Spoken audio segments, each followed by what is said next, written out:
राज्यामध्ये बिबट्याच्या हल्ल्यामध्ये होणाऱ्या मृत्यूंच्या घटनांमध्ये दिवसेंदिवस वाढ होते आणि अशामध्येच राज्य सरकार एक मोठा निर्णय घेण्याच्या तयारीत आहे। वाघ बिबट्याच्या हल्ल्यात मृत्यू झाल्यास सरकारी नोकरीचा प्रस्ताव तयार करण्यात आला आहे। वन विभागाने सरकारकडे या संदर्भातला प्रस्ताव पाठवलाय, त्यामुळे शासन लवकरच या संदर्भात सकारात्मक निर्णय घेण्याची शक्यता आहे, अशी माहिती वन विभागातील वरिष्ठ सूत्रांनी दिली आहे।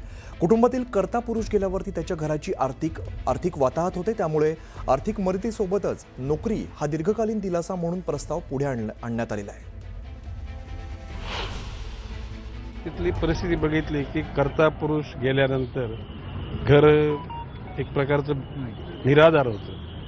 तर मी स्वतः असा निर्णय घेतलेला आहे की जर का त्या कुटुंबामध्ये जर 18 वर्ष ओलांडलेला जर तरुण असेल तर लगेच फॉरेस्टच्या नोकरीमध्ये त्याला ठेवावं आणि कालांतराने राज्य शासनाच्या नियमानुसार त्यांना मान्यता देऊन त्यांना परमनंट करावं, अशा प्रकारचा प्रस्ताव मी राज्य शासनाकडे पाठवणार आहे आणि मला त्याच्यात यश मिळेल असा माझा विश्वास आहे।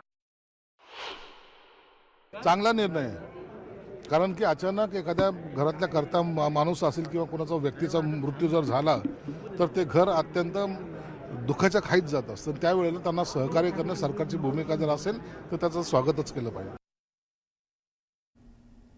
तर इकडे पुण्यामध्ये विमानतळ परिसरामध्ये पुन्हा एकदा बिबट्याचा वावर पाहायला मिळालेला आहे। शनिवारी रविवारी रात्रीच्या सत्रात विमानांच्या फेऱ्या कमी झाल्यामुळे पुन्हा एकदा परिसर शांत होता आणि यामुळे बिबट्या पुन्हा एकदा या परिसरात पाहायला मिळाला आहे।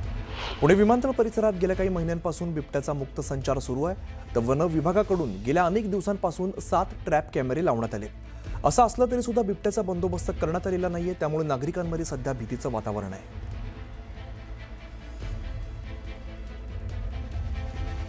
दरम्यान पुण्यातील भोरमध्ये सुद्धा बिबट्याचा वावर पाहायला मिळतोय। पारगाव खंडाळा भोर या मार्गावरील अतिट खिंड मार्गावरती नागरिकांना बिबट्याचं दर्शन झालेलं आहे। कानवडीच्या डोंगर परिसरात बछडासह बिबट्या मुक्तपणे फिरताना दिसतोय, त्यामुळे नागरिकांमध्ये भीतीचं वातावरण आहे। त्यामुळे बिबट्याचा बंदोबस्त करावा अशी मागणी सध्या नागरिकांकडून केली जाते।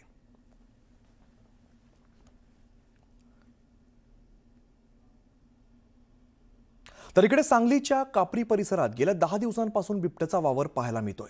बिबट्या आणि त्याच्या 2 पिल्लांमुळे शेतकऱ्यांमध्ये सध्या भीतीचं वातावरण पसरलंय। वन विभागाने शेतात कॅमेरा लावून लक्ष ठेवलेलं आहे, पण त्याला न्यायला या पिल्लांना न्यायला तिथे बिबट्या आलेला नाहीये। आता पिल्ली जी आहेत ती वन विभागाच्या ताब्यात आहेत, मात्र बिबट्याची दहशत या परिसरात अजून सुद्धा बघायला मिळते।